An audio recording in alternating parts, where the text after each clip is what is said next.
If you've ever had a loved one pass away and you had to go in and clean up their home after, you know how sad that can be, how depressing and how overwhelming it can be when someone has accumulated too many possessions and there's a lot of clutter. So I want to talk about how death cleaning can free your mind and improve your life now.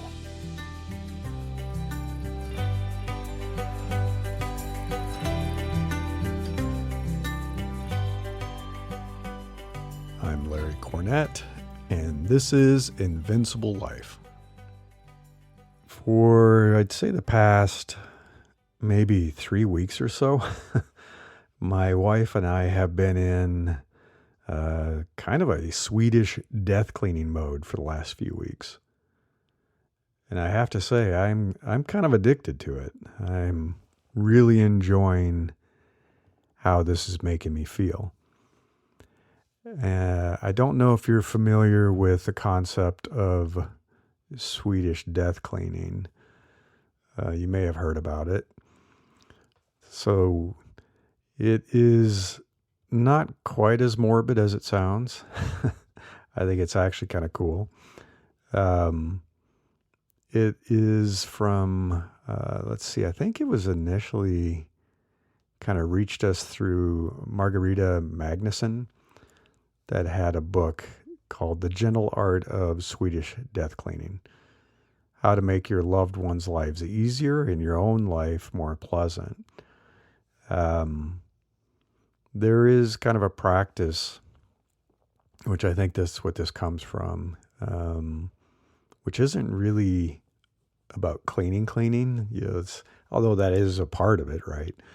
It's about removing clutter from your home and organizing everything, and really deciding what gets to stay. You know, there's kind of the Marie Kondo, like, does this give you delight and spark joy? This is a little more aggressive, and it's like, yeah, if someone had to come into your home and clean up everything, declutter everything, what would they even do with it? How would they even know where to start? We've had to do this. We've had to do this a few times, and it's really overwhelming. It's really sad to have to come into someone's home after they passed away and decide what has value, what's important, what can I donate, recycle, what do I have to shred because it has confidential information. It's just, it's not fun. It's not fun. So I think the last thing you want to do is pass that on to your loved ones. You know, especially you have children, the idea of them having to come in and clean up your home after you've passed on and putting that burden on them, that's not fun. They really don't want to have to deal with that. But yeah, I'm kind of surprised at how much I'm enjoying this. I find myself almost like it's a game, getting rid of more and more stuff. More and more stuff. Like every time I walk into a room now, I look around and I say, okay, what has to stay and what can go? Do I really need this thing? Do I get value out of this? Do I want this on the shelf or on the floor or whatever it might be, taking up space? Is it really necessary? Now that I've been doing it, you know, I started, I think I talked about this on Substack, or maybe even mentioned it with in this newsletter, that I started with my closet. So I had just too much stuff in my closet, and it was getting to be a pain to find shirts that I was looking for, and everything was just getting more and more cluttered. We had just returned from a trip, and suitcase still needed to be unpacked and all that stuff, and drive me crazy. And so my wife and I took a few days and went through everything, pulled out all the clothes and decided what I wanted to keep. And I'll talk about this in a little bit, the process that we went through. But what was worth keeping, what still fit, what was still fashionable, and what could be donated and given away. So started with a closet and made a huge difference. Just so much easier to find everything now. And I was able to organize everything. Got rid of a ton of clothes. And so for days after, I kept walking into the closet and just standing there and looking at everything and smiling. I couldn't believe how good it felt. And so we've expanded, and we have a downstairs where we had an old couch and TV, DVD player, and all that kind of stuff, and a bunch of old movies and stuff going back to the kids' childhood, right? So this stuff dates back 20 plus years. Tons of old movies and video games, because they were into video games. And it was just a mess, total disaster, and a lot of stuff that had been packed away in boxes because we moved here about 10 years ago from a bigger home.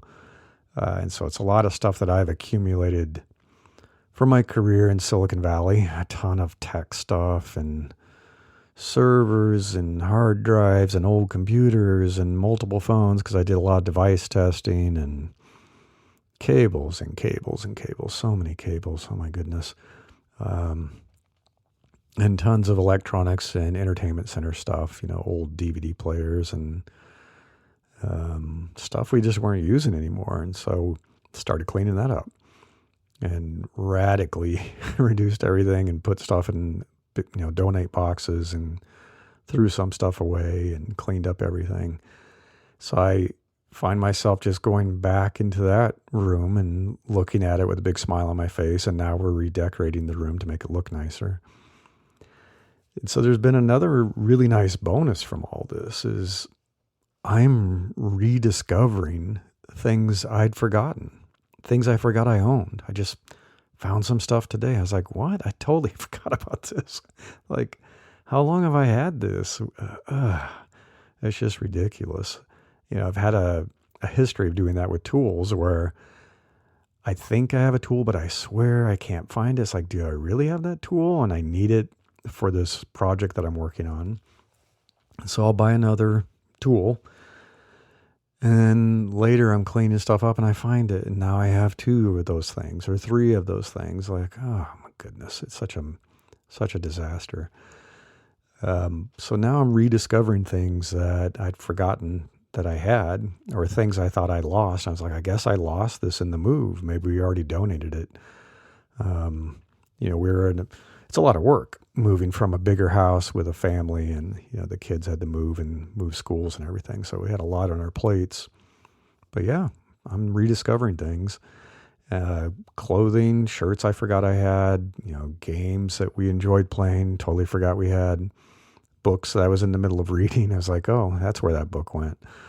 And various equipment and stuff like that. And some of it's useless now, and some of it actually is great. I wish, I'd known about it sooner. It's like, okay, here it is. At least now I know where it is. It's crazy. And we're not the kind of people that buy tons and tons of stuff. We don't have a storage unit. We already downsized a ton when we moved here. Yeah, we moved from a house that was probably twice as big as this house. And so we already just donated a truckload of stuff. I remember, we filled an entire moving truck, a small moving truck, and went to donation centers and donated couches and chairs and equipment and all kinds of stuff, right? But apparently we still have too much stuff. So this, quote, death cleaning mindset really does help. And by the way, I have some links to some of the stuff I'm going to mention in the newsletter that is associated with this. So if you go to newsletter.invinciblelife.me, this is Death Cleaning Your Home Will Free Your Mind, issue 186. And I link to the Swedish death cleaning if you want to research that as well, if you haven't heard of it before. But yeah, this mindset really helps, because we're thinking about this. It's like, do we want our kids to be faced with all this stuff after we're gone? Because we had to deal with that with some people that we lost. Do we want our kids to have to do that? No, not at all. I don't want them to have to come and spend a week decluttering and cleaning and getting rid of stuff. And do we really need a lot of these things right now to live our daily lives? Apparently not. I mean, it's a big clue if stuff was tucked away somewhere in a closet or in a box or on a high shelf and you totally forgot and didn't use it for 10 years. Maybe you don't need it. It's a pretty big clue. It's like, okay, I guess I don't need this thing. I mean, for us, the more minimal our lives become, the better we feel. The better we feel. The less we have to deal with, the more we buy back our precious time and our mental bandwidth for more valuable things in our lives. And the more minimal you live, the simpler things get. It's easier to find things. It's easier to clean. It's easier to move. And I'm sure we'll be moving again, no doubt. I'm sure we'll downsize again.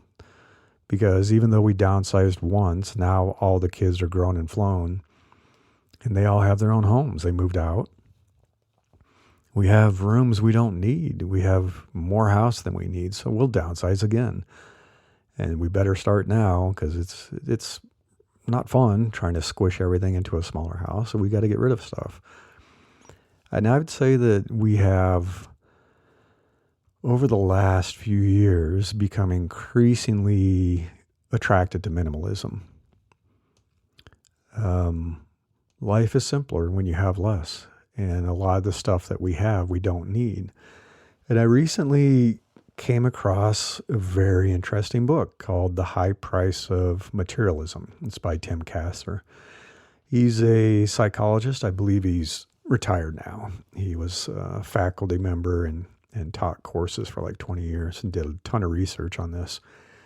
He explored how materialism and consumerism go hand in hand. They negatively affect our quality of life. They reduce our everyday happiness, and it impacts our psychological health. People who have the goal, it's kind of their value system of accumulating more and more wealth and more material possessions, actually face greater unhappiness. They have greater anxiety and depression. They actually have lower self-esteem. It impacts their relationships. So it's somewhat counterintuitive. If you grow up in the American culture, for example, we are taught from day one that material possessions are important, that having money is important. We want more wealth. We are bombarded with messages that we should be a good little consumer. We need to buy more stuff. And if we don't buy stuff, we're not going to ever feel good and complete, right? And you see it with all the commercials on the television and radio and print ads and billboards. It's like, you need to buy stuff. You need to work harder. You need to work harder and you need to make more money. You should always be trying to make more money. Why do you need more money? Well, so you can buy more stuff. You need to buy a bigger home. You need to buy a fancier car. You need jewelry and fantastic clothing, the latest fashions, because you have to show how successful you are. That's how you do it, right? You got to keep up with those Joneses. You got to. Or you're going to end up at the bottom of the heap. The whole neighborhood's going to look at you and say, wow, you're not as successful as we are. You don't have as nice of stuff in your home and in your driveway. You need 5 cars and a truck and all kinds of toys and a boat. You have to buy all this crap so that you look better, that you look younger. Super youth-obsessed culture that we live in. Don't you want all this stuff so you'll feel better? Your skin will feel better, your body will feel better, so that you can boost your status, your social status.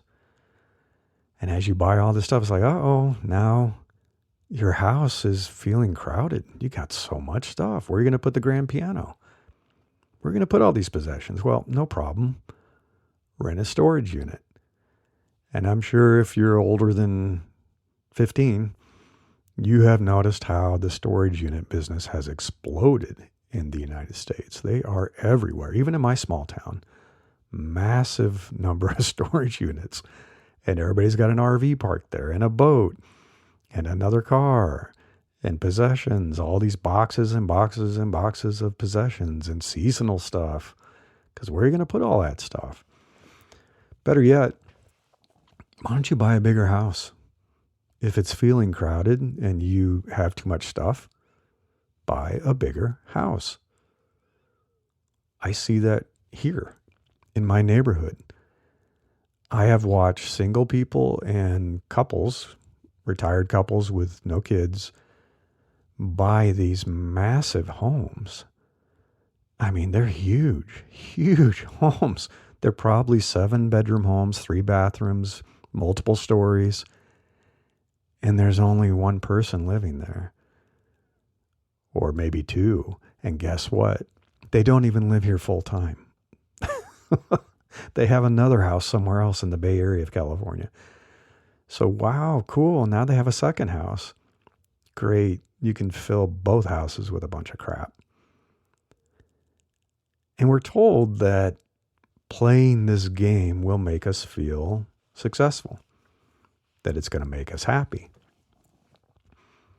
But the research does not support that. That's that point of that book, The High Price of Materialism by Tim Kasser. The research does not support that. Sadly, buying more and more stuff just makes us feel worse about ourselves, worse about our lives. And tragically, we think buying even more will fix that feeling. I'm feeling sad, I should go shopping. And instead, we just end up digging a deeper and deeper hole. So the only way out of this is to reject it. You have to have the courage and the strength, self-confidence to reject all this nonsense and to chart your own course in life. I would recommend, I'm going to talk about this, test it. Test it. There are other ways to create lasting happiness and joy and health and psychological health. I know, because I've done it. I rejected materialism and I went down this path. Believe me, I've told the story. We had a big house. I had a BMW. We had all the nice stuff. And I was the most miserable I've ever been. We rejected it. We embraced family and relationships and health and fitness and nature and travel. And it's the happiest I've ever been in my life. I have less stuff than ever, a smaller home than ever, a simple old Toyota truck, and I'm happier than I've ever been in my life. So you have to chart your own course, and I recommend testing it and see how you feel. And don't just do it for one day or a week. You know, oh, I didn't buy something, I'm sad. I really wanted that cool pair of shoes. Try this for a while. You got to step away from the shopping cart, virtual or physical, and declutter your home. Get rid of all the stuff you thought you needed that you really don't, to give yourself this physical breathing room, this psychological space. Really important. So I want to share, some advice. I'm probably speaking to you as an elder. I'm in my late 50s, so I'm guessing many of you listening are probably younger. My wife has been trying to talk me into this decluttering adventure for a while. She's much wiser than I am, and she's smart about this stuff. But I was always busy, really busy with work and the business that I'm running. And the last thing I wanted to do when I had the weekend to get away from work was clean the house like that, to declutter. It's like, can't we, go hiking? Can't we go out and have a nice dinner? Should we go see a movie? I'm going to spend my time, my recreation time, cleaning and decluttering. Ugh, I was like, oh, come on. It's like I'm going to work all week and then work all weekend doing that. But I was wrong. I was totally wrong. I just had no idea how good this was going to feel.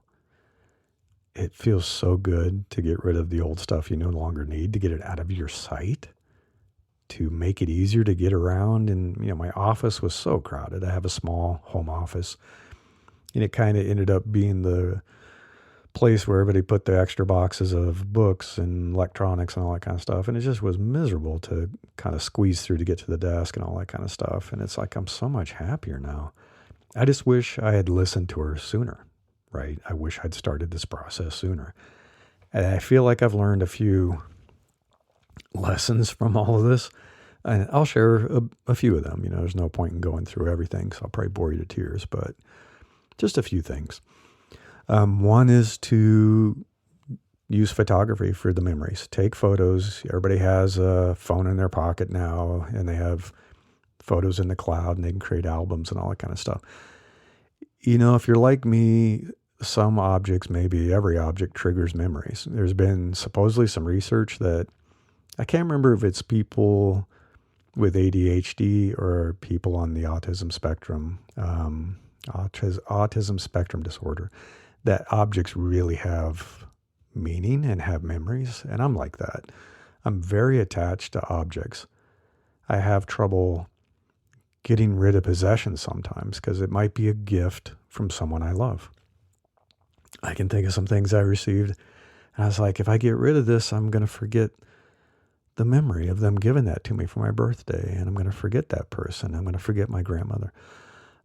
It might remind me of playing with my children. So it's something that, like these games I'm discovering, it's like, oh, I remember playing this game with my kids on the couch.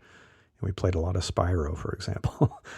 It might bring back memories of a vacation. So it's something that was a memento that we purchased on vacation. It's like, oh, that reminds me of Paris, or reminds me of Mexico, or whatever it might be. And now what I'm doing is I keep very few things. There may be a few things I'm like, yeah, I do want to keep this thing. But most of the things, I just take a photo. So I've been taking a lot of photos, and I have it, and I can look at the photo and say, that reminds me of that vacation, or that reminds me of Christmas, or whatever it is that we did.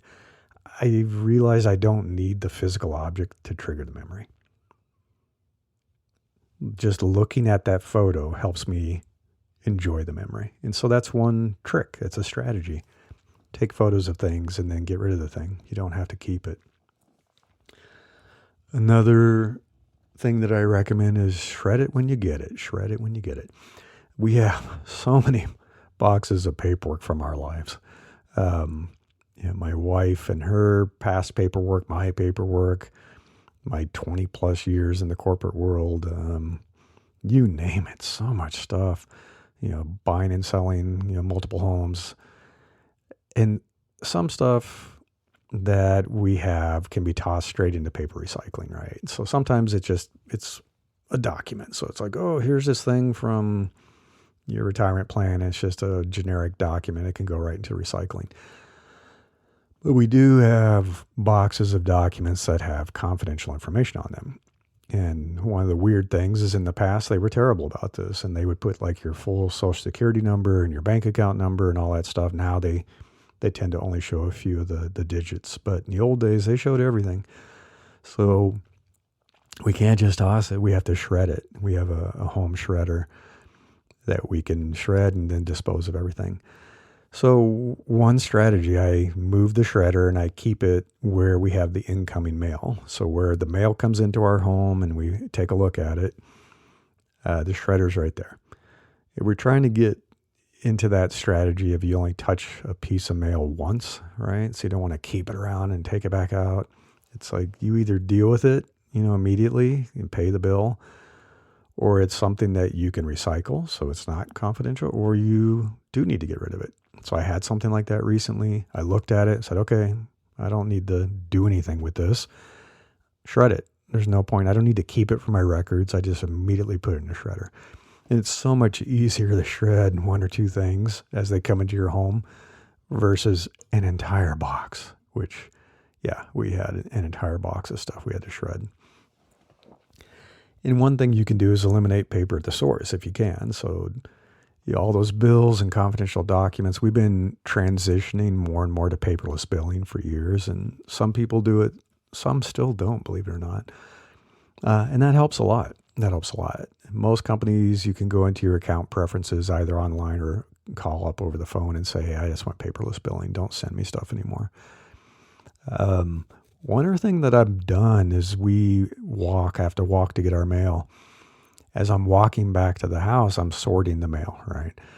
And so I'll have a stack of flyers and junk mail and catalogs and stuff, unwanted paper, whatever, that I can just immediately, as I walk up the driveway, put it in the recycling bin. So the clutter can't win if it doesn't even make it inside your house. So that's another strategy I've been using. Another painful one I'm dealing with right now is you got to wipe old devices immediately. iPads, phones, laptops, whatever it might be. This issue is really painful for me because I worked in Silicon Valley. I was in tech for over 20 years. And so I have a lot of computers and laptops and phones and test phones and various electronic devices and PDAs and cables and wires and connectors. Oh my God, it's ridiculous.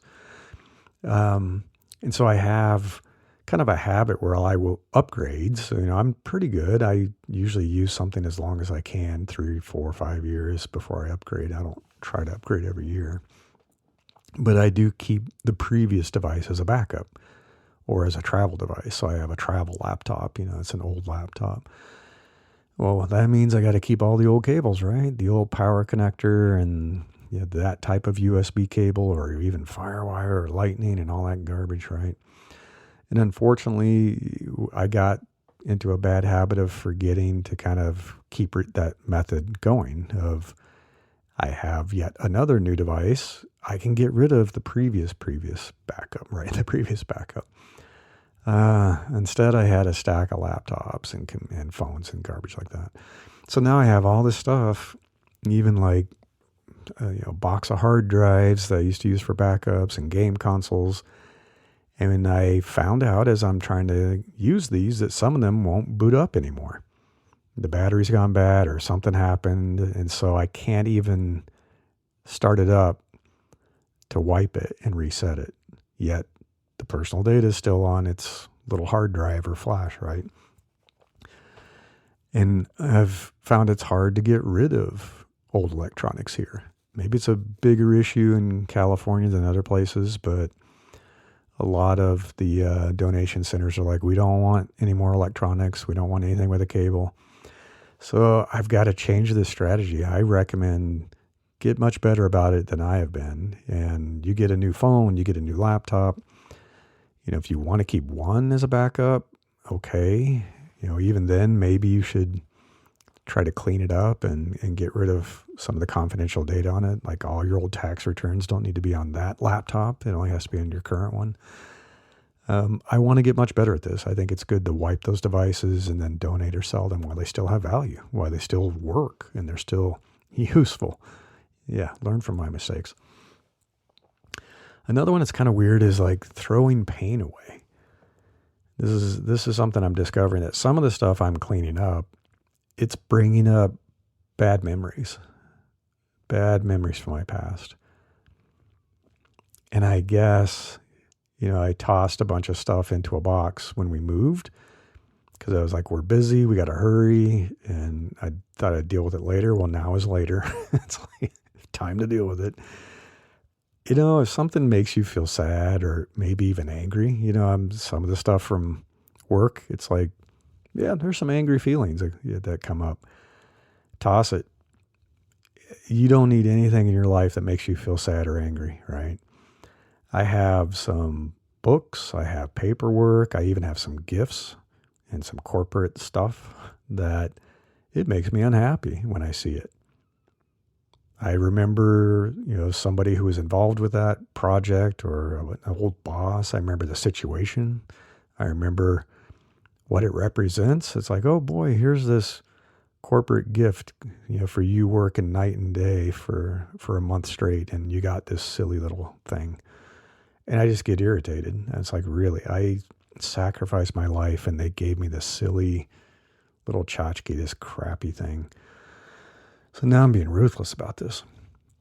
if I pick something up and I'm like, my immediate reaction is irritation or sadness or even anger, it goes right into the recycling or donation box. And some stuff can just go in the trash, but get rid of it. Throw that pain away. A few things you can give to your children. So we have some stuff that I do think our children will value.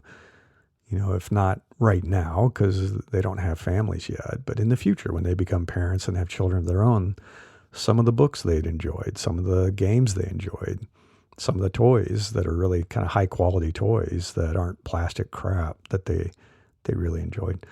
So we've been holding on to some baby clothes and toys and books and games, and some of it's like we're going on over 20 plus years, almost 30 years. Maybe it's time that we stop storing those, right? So we'll take photos of stuff and then we send it to the kids and we say, hey, do you guys remember this game? Does somebody want it? Claim it now. We'll put it in a box and we'll either ship it to you or bring it to you the next time we come to visit, or we're going to donate it or sell it, right? So this clutter, all this like 20 years of kid stuff, it's not doing us any favors and it's not anything we need. And sometimes it makes me sad. I remember it's like, oh my gosh, they grew up so fast.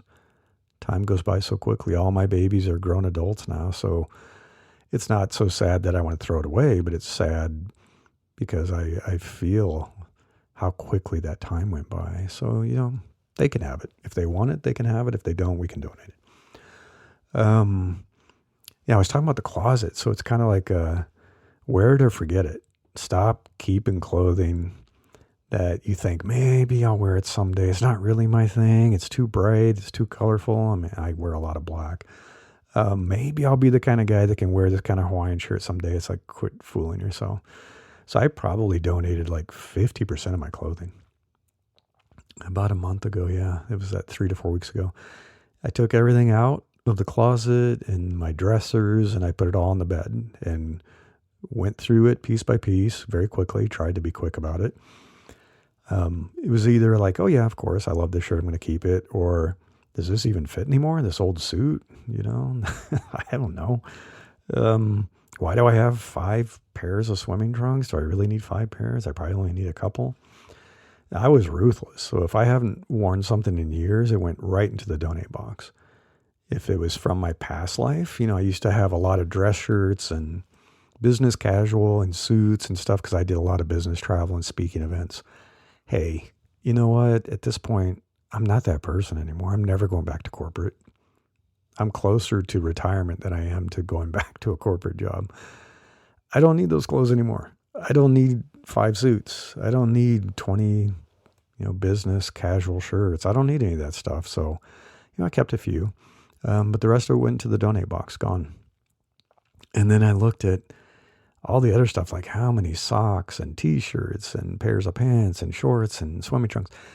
How many of these do I really need? It's like we do laundry. I'm not taking clothing in somewhere where I'm going to have to like wear it for 2 or 3 months. I don't need a 2-month supply of socks. I don't know why I had so many socks. I seriously filled up like an entire like huge garbage bag of socks and took it to Goodwill. I don't need more than like 2 to 3 weeks, right? We'll do laundry. It's fine. And then the cool thing, like I said, is now that I've reduced all of that, I have a ton of space, where I can hang up the clothes and I cleaned up the dresser. I can see everything now. I can organize, and I organized the closet and the dresser by color and season and style. And I found stuff that I'd totally forgotten I had. And I've started wearing it again. So now I've put some different shirts back in rotation. And it seriously puts a smile on my face every time I walk in that closet. It's like, wow, this is so nice and organized. So yeah, there are a lot of benefits of this. I hope I haven't overwhelmed you with it. It's a process, I've tried to do a process where if I go into the room, I find one thing to remove. So when I work in my office and I leave, I look around and I find one thing. It's like, is there one thing that can be donated? There's something I can get rid of. Do I really need that old mug? Do I need this book? Do I need this, whatever it might be? So yeah, You do this a little bit day by day. It's not super overwhelming. It doesn't have to be a huge time commitment. A huge benefit is, obviously you have a tidier home with less of the stuff you don't need that is cluttering your daily life. And if you're a parent, you are doing your children a huge favor. Huge favor.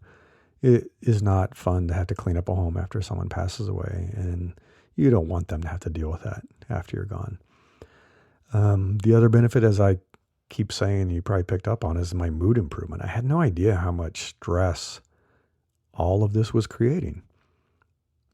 I keep finding myself, it's very strange, I keep walking into our decluttered closets and rooms just because it sparks joy.